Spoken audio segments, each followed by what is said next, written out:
नमस्कार दोस्तों, मैं हूं अभय। आप देख रहे हैं एग्जाम हब। दोस्तों, टीजीटी पीजीटी मैथ्स की श्रृंखला में आप सभी का पुनः एक बार फिर स्वागत है। दोस्तों, इस श्रृंखला का यह आपका 12वां पार्ट 12th पार्ट होने वाला है और ये बहुत इंपॉर्टेंट क्वेश्चन इस चैनल पर डिस्कस किया जाता है जो 2022 के एग्जाम के रिगार्डिंग ये सारे क्वेश्चन प्रीवियस ईयर्स के डिस्कस किए जाते हैं। आशा करता हूं कि ये वीडियो पसंद आएगा। तो चलिए वीडियो को शुरू करते हैं। पहला क्वेश्चन हम आप सभी के सामने लेते हैं। तो दोस्तों, जैसा कि आप सभी के स्क्रीन पे दिख रहा है कि क्वेश्चंस क्या है। ये क्वेश्चन आपका पीजीटी 2010 में पूछा गया क्वेश्चन है। तो क्वेश्चन का आप देख सकते हैं कि ट्रेंड क्या चल रहा है। मतलब ये 2010 का क्वेश्चन है। तो चलिए इस क्वेश्चन को कैसे सॉल्व करेंगे, आप ध्यान से देखें और वीडियो पर अंत तक बने रहेंगे, तभी आपको ज्यादा लाभान्वित हो सकते हैं। बहुत सारे वीडियो में मैं बोलता कुछ और हूँ, लिख कहीं और देता हूँ, क्योंकि समझाते वक्त ऐसा हो जाता है। तो कहीं अगर सिली मिस्टेक हो तो प्लीज आप हमें या तो आप कमेंट बॉक्स में बता दिया करिए या उसको मतलब जो है कि इग्नोर करिए, क्योंकि फाइनल आंसर हम करेक्ट ही आप सभी को प्रोवाइड कराते हैं। ठीक है। तो कभी कभी ज्यादा समझाने के चक्कर में कुछ चीजें जो होती हैं एक्स्ट्रा बोल दी जाती हैं, एक्स्ट्रा लिख दी जाती हैं, या कभी कुछ बोला कुछ और जाता है, लिखा सही जाता है। तो इस तरीके की चीजें हो जाती हैं। तो इसके लिए आप सभी को कोई परेशानी न हो, इसलिए मैं आप सभी को पहले ही आप सभी को केयर करा रहा हूँ। ठीक है। देखिए इस क्वेश्चन को कैसे सॉल्व करेंगे। क्वेश्चन बहुत इंपॉर्टेंट है और कैसे इसको सॉल्व किया जाएगा। कह रहा है कि 1/b+c, 1/c+a, 1/a+b are in arithmetic progression, then a, b, c are in AP and b, दूसरा option a, b, c are in GP, तीसरा option a square, b square, c square are in AP, और चौथा option है a 1/a, 1/b, 1/c are in AP। ये question है। देखिए इस question को अगर आप प्रैक्टिस किए रहेंगे तो इस क्वेश्चन को देखकर ही आंसर कर देंगे, और अगर आपकी प्रैक्टिस नहीं है तो आपको थोड़ा सा मेरे साथ लगना होगा और रिजल्ट तक पहुंचना होगा। ठीक है। कैसे इसको सॉल्व करते हैं, चलिए। तो यहाँ पे आपको एक अरिथमेटिक प्रोग्रेशन दिया हुआ है। क्या है? 1/b+c, 1/c+a, 1/a+b, ये गिवन है। तो हम इस गिवन एलिमेंट से हम जो है रिजल्ट तक पहुंचेंगे। तो अगर ये एपी में है, ये क्वेश्चन में कह रहा है कि ये क्या है, एपी है, अरिथमेटिक प्रोग्रेशन है। तो इसका मतलब ये है कि अगर 3 एलिमेंट अरिथमेटिक प्रोग्रेशन में होंगे तो उनका कॉमन डिफरेंस जो होगा 2 एलिमेंट के बीच में हमेशा सेम होगा। तो इसका मतलब ये हुआ कि अगर हम इन 2 एलिमेंट का डिफरेंस निकालें, यानी c1/c+a माइनस 1/b+c, अगर हम इसको निकालें, ठीक है, इसका डिफरेंस, और इसका डिफरेंस 1/a+b और माइनस 1/c+a, इन दोनों का डिफरेंस ऑलवेज क्या होना चाहिए? ऑलवेज कांस्टेंट, यानी ऑलवेज बराबर होना चाहिए। तो यहां तक आपको समझ में, देखिए बहुत आराम से मैं पढ़ा रहा हूं ताकि सभी विद्यार्थियों को समझ में आए। ठीक है। तो अगर हम यहां तक पहुंचे हैं तो हम इसको सिंप्लीफाई करेंगे, और सिंप्लीफाई करने के लिए हम यहां पे लिखेंगे b+c माइनस c+a अपान c+a इंटू b+c। इसी तरीके से सिमिलरली c+a माइनस a+b अपान a+b, और यहां हो जाएगा c+a। कहीं कुछ हम छोड़ने की कोशिश नहीं कर रहे हैं। ठीक है। तो यहां तक आप पहुंच गए, और यहां पहुंचने के बाद देखिए आगे हम लोग क्या करने वाले हैं। तो दोस्तों अब यहाँ पे क्या करेंगे, हम यहाँ पे क्या करने वाले हैं, ध्यान से देखना और एक एक स्टेप को समझते जाइएगा। क्वेश्चन बहुत आसान है, बस थोड़ा सा समझना है। अब हम ये जो माइनस है ना, ये ब्रैकेट के अंदर जाएगा, तो ये जहां माइनस, जहां जहां प्लस है उसको माइनस कर देगा, तो हो जाएगा b+c, मैं इसको लिख रहा हूं माइनस c माइनस a अपान नीचे हो जाएगा c+a इंटू b+c। सिमिलरली इसी तरीके से c प्लस ए माइनस बी माइनस ए माइनस बी अपान ए प्लस बी और इन ब्रैकेट c प्लस ए। अब आप देख रहे हैं कि यहाँ पे कुछ कैंसिल आउट होने वाला है, तो जहां जहां जो चीज आपको दिखे उसको सिंपली आप कैंसिल कर दीजिए।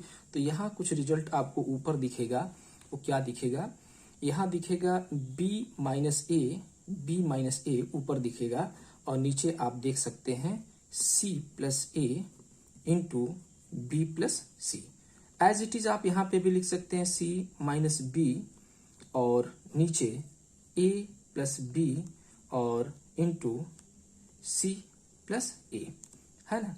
तो अब यहां तक हम पहुंच गए हैं। अब आगे क्या करना होगा कि अगर आप इसमें से कुछ इस तरीके की चीजें हैं जहां से आप कुछ सिंप्लीफाई करते वक्त अगर कुछ कट पिट जाए तो आप उसको काट पीट सकते हैं, इसमें कहीं कोई दिक्कत नहीं होनी चाहिए, है ना। तो अगर कहीं कुछ कट पिट होना वाला है तो उसको कट पिट कर दीजिए। देखिए इधर से ये कैंसिल हो जाएगा तो हमारा यहाँ रिजल्ट बनने वाला है। तो देखिए यहाँ पे क्या बनने वाला है, b minus A upon B plus C equal to C minus B upon, अब यहाँ पे क्या हो जाएगा a प्लस बी। तो आप इसको बाई क्लास मल्टीप्लिकेशन करेंगे। एक स्टेप और मैं ले रहा हूँ, थोड़ा समझते जाइएगा, बस ये स्टेप मैं बढ़ा रहा हूँ। ये आसान क्वेश्चन है, समझेंगे तो आप यहाँ देखिए, यहाँ पे अगर आप इसको थोड़ा सा एज्यूम करके सॉल्व करेंगे, देखिए डायरेक्ट मैं कर रहा हूँ, ए का बी में मल्टीप्लाई होगा तो ए बी हो जाएगा, ए का इसमें मल्टीप्लाई होगा माइनस ए स्क्वायर होगा, फिर बी का इसमें मल्टीप्लाई होगा तो प्लस बी स्क्वायर होगा और फिर इसका इसमें मल्टीप्लाई माइनस ए बी हो जाएगा। इसी तरीके से डायरेक्ट अब यहाँ पे हम स्टेप ले रहे हैं, बी का इसमें बी सी हो जाएगा और फिर ये माइनस बी स्क्वायर हो जाएगा और फिर ये आपका सी स्क्वायर हो जाएगा और माइनस बी सी हो जाएगा। देखिए इससे ये कैंसिल हो जाएगा, इधर भी ये कुछ कैंसिल हो जाएगा, तो हम इसको लिख सकते हैं B square minus A square equal to, इसको हम क्या लिख सकते हैं, C square minus B square. तो यहाँ पे आप देख रहे हैं कि तीन एलिमेंट, देखिए यहाँ बी स्क्वायर में से ए स्क्वायर घटाया गया और यहाँ सी स्क्वायर में से बी स्क्वायर घटाया गया है। यानी यह क्या रिजल्ट हमको बता रहा है, यह रिजल्ट बता रहा है कि यह जो रिलेशन है यह किस में है, एपी में है। यह रिलेशन किस में है, एपी में है। यानी ये तीन एलिमेंट्स जो हैं A square comma B square comma C square is are in AP, किसमें है, ये एपी में है, ठीक है ना। ये आपको फाइनल रिजल्ट हो मतलब आपको दिख रहा है क्योंकि इसका कॉमन डिफरेंस सेम आ रहा। आशा करता हूं कि ये वीडियो आपको मतलब ये क्वेश्चन समझ में आया होगा। तो इस तरीके से जो आपका ऑप्शन होगा यानी आप इसका ऑप्शन सी जो होगा वो करेक्ट होगा। आगे बढ़ते हैं नेक्स्ट क्वेश्चन की तरफ। तो दोस्तों क्वेश्चन आप सभी के स्क्रीन पे दिख रहा होगा, ये भी क्वेश्चन आप सभी का पूछा गया है टीजीटी 2000 आपका ये क्वेश्चन पूछा गया है 13 में, 2013 का क्वेश्चन है। तो देखिए इस क्वेश्चन को हम लोग फिर कैसे सॉल्व करते हैं। क्वेश्चन में क्या कह रहा है कि if P Q R P comma Q comma R comma S are in GP then 1 P square plus Q square comma 1 Q square plus R square comma 1 R square plus S square are in किस में होगा। ये आपसे पूछ रहा है कि ये जो आपका जो दिया हुआ रिलेशन ये किस में होगा, एपी होगा, जीपी होगा, एचपी होगा या नन ऑफ दीज। तो चलिए इस क्वेश्चन को कैसे हम सॉल्व करेंगे इस पर ध्यान देते हैं। तो हमें एक चीज तो गिवन है कि P कामा Q कामा R कामा S जो है यह किस में है, जीपी में है। तो जीपी में है तो इसका मतलब इसका जो कॉमन रेशियो होगा यानी हम इसको शॉर्टकट में लिख रहे हैं CR, यह क्या होगा, हर दो टर्म्स के बीच का कॉमन रेशियो क्या होगा, वह बराबर होगा। इसका मतलब Q by P equal to R by Q equal to S by R, यह क्या होगा, बराबर होगा, आपस में बराबर होगा अकॉर्डिंग टू क्वेश्चन, ठीक है। तो अगर ये चीज आपस में बराबर है तो इसका मतलब कि अगर हम इसके सभी रेशियो को का होल स्क्वायर कर दें तो ये भी आपस में बराबर होंगे एज इट इज में नो प्रॉब्लम, ठीक है। तो ये क्या हो जाएगा क्यू स्क्वायर, थोड़ा सा इसको थोड़ा सा और डिटेलिंग करें तो, और यहाँ पे हो जाएगा R square upon Q square और यहाँ हो जाएगा S square upon R square. बात समझ में आ रही होगी, ठीक है। तो यहाँ जब हम पहुंचेंगे तो फिर आगे हम बढ़ते हैं और इसको थोड़ा सा और डिटेल करने की कोशिश करते हैं कि हम इसमें और क्या कर सकते हैं। तो अगर ये चीज है तो हम इसमें एक प्रोपोर्शनल रूल अप्लाई कर सकते हैं कि अगर इसमें हम, चूंकि this equal to this equal to this है, तो हम क्या कर सकते हैं कि सेम रेशियो को, दो रेशियो को पकड़ेंगे और आपस में हम इसको प्रोपोर्शनलिटी आपस में जब समान है तो हम इसको क्या कर सकते हैं, आपस में ऐड कर सकते हैं। तो कुछ इस तरीके से हम इसको रिजल्ट को बना सकते हैं। तो क्या होगा, Q square plus R square, ठीक, और पी स्क्वायर प्लस आप क्या लिखेंगे, क्यू स्क्वायर, ठीक है। यहां तक बात समझ में आ रही है। इसी तरीके से similarly R square plus S square, और यहाँ पे आपका Q square plus S square, sorry R square कर सकते हैं, कोई दिक्कत। तो ये कैसे हुआ, क्योंकि ये प्रोपोर्शनलिटी रूल जो है, हमने प्रोपोर्शनल रूल इसमें अप्लाई किया और मैंने इस तरीके से इस चीज को मैं लिख सकते हैं, ठीक है। अब जब इस तरीके से लिखा गया है तो हम इसको चूंकि अब ये है तो हम दोनों साइड का रेसिप्रोकल ले लेंगे, और रेसिप्रोकल लेंगे तो क्या रिजल्ट बनेगा वो आपके सामने। रेसिप्रोकल का मतलब इसको उल्टा कर देंगे तो भी इसके सेहत पे कोई इफेक्ट नहीं पड़ेगा। तो हम यहाँ लिख सकते हैं P square plus Q square upon Q square plus R square, ऐसा मैं लिख सकता हूं, ठीक है। और फिर यहाँ पे हम लिख सकते हैं Q square plus R square upon R square plus S square, ठीक। अब अगर मैं ऐसा लिख सकता हूं तो मैं इसको ऐसे भी लिख सकता हूं, देखिए बस अंडरस्टैंडिंग है, बस समझना है। तो यहाँ पे मैं इसको ऐसे भी लिख सकता हूं कि यहाँ पे मैं ऐसे भी लिख सकता हूं 1 upon Q square plus R square in bracket into P square plus Q square, और इसको मैं मतलब मल्टीप्लाई के फॉर्म में लिख सकता हूं, अपान 1 कर सकता हूं। Similarly 1 upon R square plus S square, और इनटू यहाँ पे लिख सकते हैं Q square plus R square, ठीक है, बटा 1। ऐसा मैं क्यों कर रहा हूं, क्योंकि हम ऐसा, इसको मैं इसलिए बना रहा हूं क्योंकि हमें अपने रिजल्ट तक पहुंचना है। हमें 1 अपान पी, आप देख रहे हैं हमें हमसे क्या पूछा गया है कि 1 upon P square plus Q square comma 1 upon Q square plus R square comma 1 upon R square plus S square are in AP, किस में है ये। तो हम इसको इस फॉर्म में लाना चाहते थे, तो मैं इस फॉर्म में लेकर आया। तो अगर ये इस तरीके से लिख सकते हैं तो हम इसको ऐसे भी लिख सकते हैं कि क्या इसमें लिख सकते हैं 1 upon Q square plus R square, ठीक है। और कहीं ना कहीं ये अगर इस तरीके से लिखा गया है तो इसका मतलब ये 1 upon Q square plus R square का अपान होगा 1 अपान, ठीक है, और यहाँ पे क्या होगा P square plus Q square, ऐसे। सिमिलरली यहाँ पे 1 upon R square plus S square upon 1 plus Q square plus R square, ठीक। तो आप देख रहे हैं कि यहाँ पे जो रेशियो है, मतलब यहाँ पे जो रेशियो आपको मिल रहा है यह आपस में बराबर है। तो कहीं ना कहीं ये जो टर्म्स है, कौन सा टर्म्स, ये जो टर्म्स है यानी 1 upon P square plus Q square comma 1 upon, ठीक है, Q square plus R square comma 1 upon R square plus S square, और ये किस में है, जीपी में है। क्योंकि ये दोनों, अगर हम इन दोनों का कॉमन रेशियो लेंगे तो हमें ये रिजल्ट मिलेगा। तो इस तरीके से हम इसको कह सकते हैं कि यह जो हमें, जो इसका हमें वैल्यू है, जो हमसे पूछ रहा है कि इसका रिलेशन क्या होगा 1 upon P square plus Q square 1 upon Q square plus R square comma 1 upon R square plus S square, यह किस में होगा, तो यह आपका जीपी में होगा। तो इस तरीके से आप इस क्वेश्चन को कर सकते हैं, कहीं आपको कोई दिक्कत नहीं आने वाली है ना।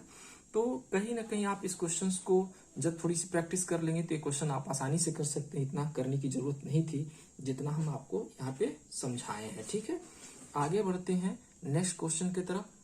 तो दोस्तों आप सभी के स्क्रीन पे ये क्वेश्चन दिख रहा है, ये क्वेश्चन भी आप सभी का पूछा गया है क्वेश्चन है। यहाँ पे मैं जितने भी क्वेश्चन लिए हैं ये सारे क्वेश्चन पूछे गए क्वेश्चन है किसी न किसी सेशन में। ये 2001 में पूछा गया क्वेश्चन है। क्वेश्चन को कैसे सॉल्व करेंगे वो हम बताएंगे। सबसे पहले आप क्वेश्चन पे ध्यान दें। कह रहा है if capital H is the harmonic mean between capital P and Q then the value of H capital H upon P plus capital H upon P, ठीक है ना, और यहाँ क्यू होगा, sorry, capital H upon P plus capital H upon Q is, और आपसे 4 option दिया हुआ है, आपसे ये पूछ रहा है कि इसका मान क्या होगा इसमें जो दिया हुआ है। तो सबसे पहले हमें दिया हुआ है कि 2 नंबर हैं कैपिटल में, वो पी और क्यू, और ये कैपिटल पी और कैपिटल क्यू के बीच में एच एक हार्मोनिक मीन है, यानी इसके मिडिल में है। तो इसका मतलब ये हुआ कि अगर एच इसके मिडिल में है यानी हार्मोनिक मीन है, तो हम इसको कैसे लिख सकते हैं पी और क्यू के फॉर्म में। एच की वैल्यू पी और क्यू के फॉर्म में कैसे लिखेंगे, तो हम ऐसे लिखेंगे 2 times of P Q upon P plus Q, आप ऐसे लिख सकते हैं क्योंकि ये हार्मोनिक मीन की प्रॉपर्टी होती है, ठीक है। तो जब आप ऐसे लिख सकते हैं तो इसको ऐसे भी लिख सकते हैं, यह H upon 2 equal to P Q upon P plus Q, इसमें किसी को कोई संदेह नहीं होना चाहिए, ठीक है। तो हम जब ऐसे लिख सकते हैं तो हम इसको ऐसे भी लिख सकते हैं कि हम अगर इसका रेसिप्रोकल ले लेंगे तो ये हो जाएगा 2/h equal to P plus Q upon P plus Q upon हो जाएगा पी क्यू, किसी को कोई प्रॉब्लम नहीं होनी चाहिए। तो अगर ये ऐसे लिख सकते हैं तो हम इसको ऐसे भी लिख सकते हैं 2/h, और यहाँ हम क्या कर सकते हैं, इसको ब्रेक कर सकते हैं फर्दर 2 पार्ट में, p upon P Q plus q upon P Q, ठीक। अब देखिए p से p कैंसिल हो गया और यहाँ से q से q कैंसिल होगा, तो यहाँ आपको बचेगा क्या, 2/h equal to 1/q plus 1/p, ये आपका बचेगा। तो अब यहाँ से हम क्या कर सकते हैं, हम यहाँ से इस h को इधर हम ट्रांसफर करेंगे, तो ये हो जाएगा h upon Q plus h upon p, और इसकी वैल्यू आ जाएगी 2, और हमसे यही पूछा गया है कि h upon p plus h upon q, क्या पूछा गया है, h upon p plus h upon q की वैल्यू क्या होगी, तो आपके सामने रिजल्ट आ रहा है h upon q plus h upon p equal to 2। तो इस तरीके से ऑप्शन जो होगा उसका करेक्ट आंसर 2 होगा। तो ये चीज आपको समझ में आया होगा। तो ये इस तरीके से क्वेश्चंस को हम सॉल्व करते हैं और क्वेश्चन बहुत आसान होता है। तो चलिए आगे बढ़ते हैं, एक और क्वेश्चन लेते हैं शानदार। दोस्तों ये क्वेश्चन भी काफी इंपॉर्टेंट है जो आप सभी के बीच स्क्रीन पे दिख रहा है। कह रहा है if small M arithmetic means in bracket AMS यानी arithmetic means and 3 geographic means यानी 3 geometric means are inserted between 3 and 243 such that fourth arithmetic mean is equal to second geometric mean, then m is equal to, और ये question पूछा गया है JEE mains 2020 में। तो आप क्वेश्चन को समझ चुके होंगे, एक बार मैं फिर से रिपीट कर दे रहा हूँ। If small arithmetic mean and 3 geometric means are inserted between 3 and 243 such that fourth AM is equal to second GM, then M is equal to, ठीक है। अब इस क्वेश्चन को कैसे सॉल्व करेंगे, चलिए इस क्वेश्चन को सॉल्व करते हैं। क्वेश्चन काफी इंपॉर्टेंट है और इसको मेरे साथ बने रहेंगे तो आपको ये चीजें समझ में आएंगी।